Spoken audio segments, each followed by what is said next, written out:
Shalom, saudara yang kekasih dalam nama Tuhan Yesus.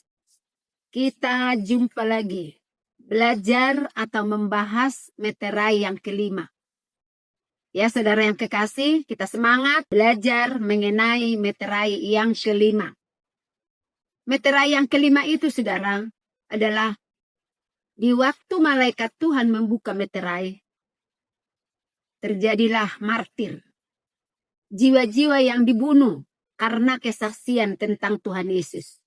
Ya, saudara, orang-orang yang dikasihi Tuhan, orang-orang yang mengasihi Tuhan, dibunuh karena mereka menyaksikan tentang kuasa Tuhan. Ya, kita lihat di Wahyu 6 ayat 9 sampai ayat 11. Kita baca firman Tuhan, Wahyu 6 ayat 9 sampai ayat 11.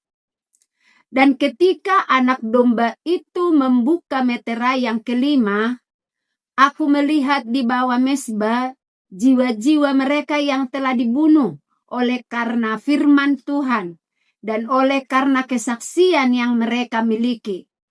Dan mereka berseru dengan suara nyaring, katanya, "Berapa lama lagi, ya penguasa yang kudus dan benar, engkau tidak menghakimi dan tidak membalas darah kami kepada mereka yang diam di bumi. Dan kepada mereka masing-masing diberikan sehelai jubah. Dan kepada mereka dikatakan bahwa mereka harus beristirahat sedikit waktu lagi, hingga genap jumlah kawan-kawan pelayan dan saudara-saudara mereka yang akan dibunuh sama seperti mereka." Meterai yang kelima adalah jiwa-jiwa yang dibunuh karena kesaksian tentang Yesus.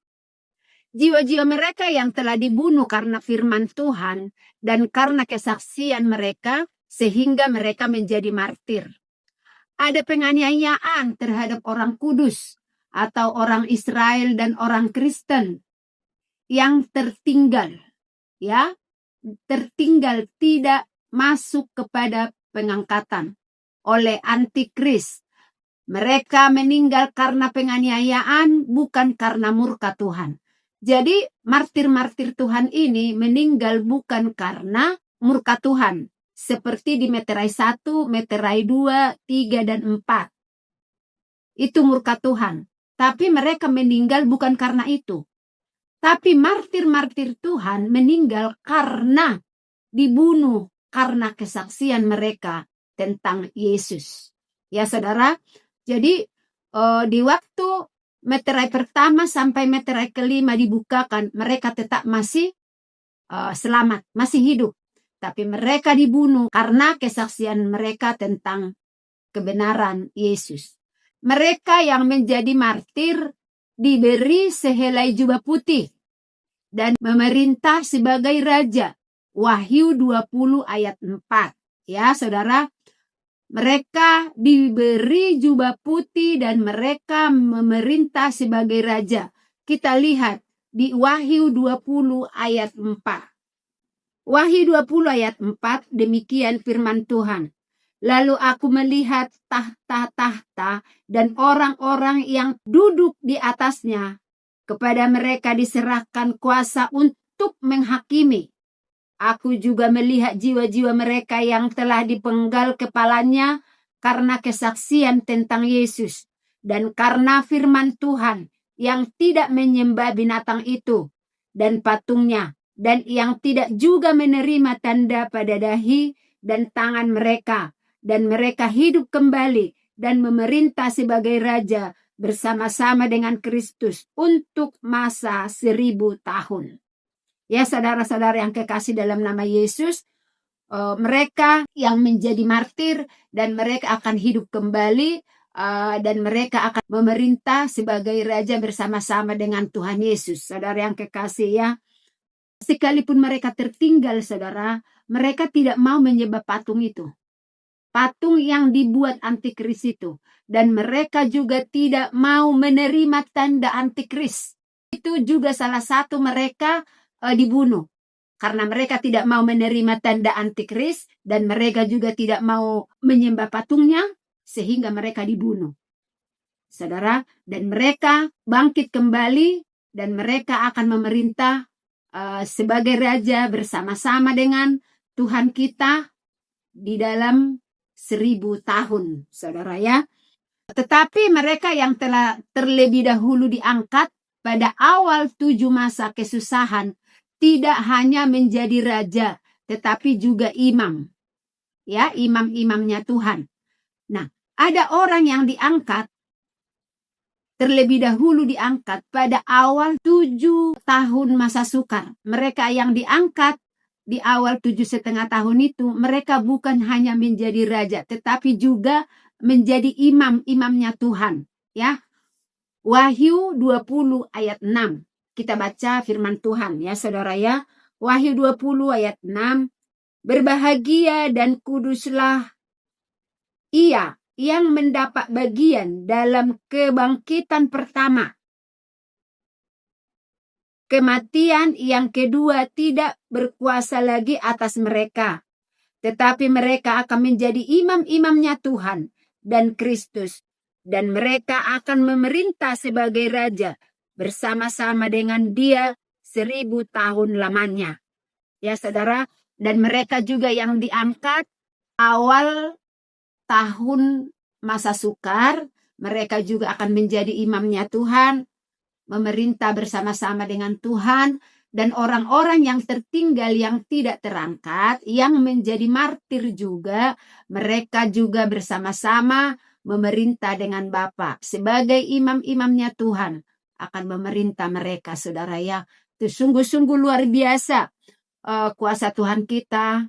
Sebenarnya kita sudah dikasih tahu. Kalau kita membaca, kalau kita merenungkan wahyu ini, sebenarnya Tuhan sudah kasih tahu yang mana yang kita harus jalani. Kalau kita menjadi imamnya Tuhan yang akan diangkat di awal 3,5 tahun masa sukar, ya saudara, kita menjadi imam-imamnya Tuhan. Sebenarnya kita harus mempersiapkan diri.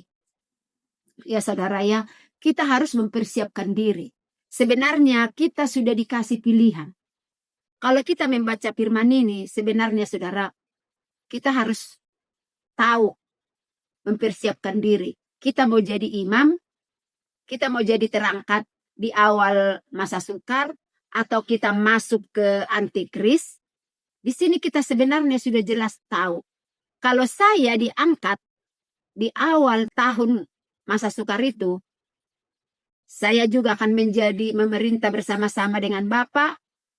Nah, kalau saya masuk ke masa antikris, lalu saya menjadi martir di sana, juga memerintah bersama-sama dengan Bapa untuk 1000 tahun. Tapi rasa-rasanya saudara sulit. Kalau kita selamat, kita bersama-sama dengan Bapa, karena kita menjadi martir, itu rasa-rasanya sulit saudara ya. Karena sulit untuk dikerjakan. Yang menjadi martir itu tidak gampang saudara. Kalau kita langsung dibunuh, mati selesai. Ya kalau kita dipenggal dulu kupingnya, dipotong dulu tangannya sedikit, hingga langsung mati gitu. Itu sulit saudara. Nah, sekarang kita tahu mana nih waktu masih ada, mana yang kita harus jalani. Kita terangkat di awal 7 tahun masa sukar, atau kita diselamatkan karena menjadi martir di zaman masa antikris, tinggal kita pilih saudara. Semuanya juga akan menjadi imam-imamnya Tuhan, memerintah bersama dengan Tuhan. Tapi jalannya yang beda. Jalan melalui martir atau jalan melalui kesetiaan kita saat ini. Kita sungguh-sungguh saat ini di dalam Tuhan.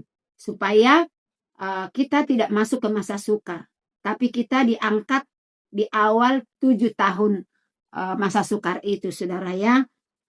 Jadi di sini kita sebenarnya sudah tahu mana yang kita mau pilih. Mempersiapkan diri atau kita memilih keselamatan kita melalui martir, Kita tinggal pilih, saudara-saudara yang kekasih. Masih ada waktu. Masih ada waktu. Tuhan masih memberi kesempatan kepada kita untuk kita boleh mempersiapkan diri. Ya saudara, itulah artinya kita belajar tentang akhir zaman ini.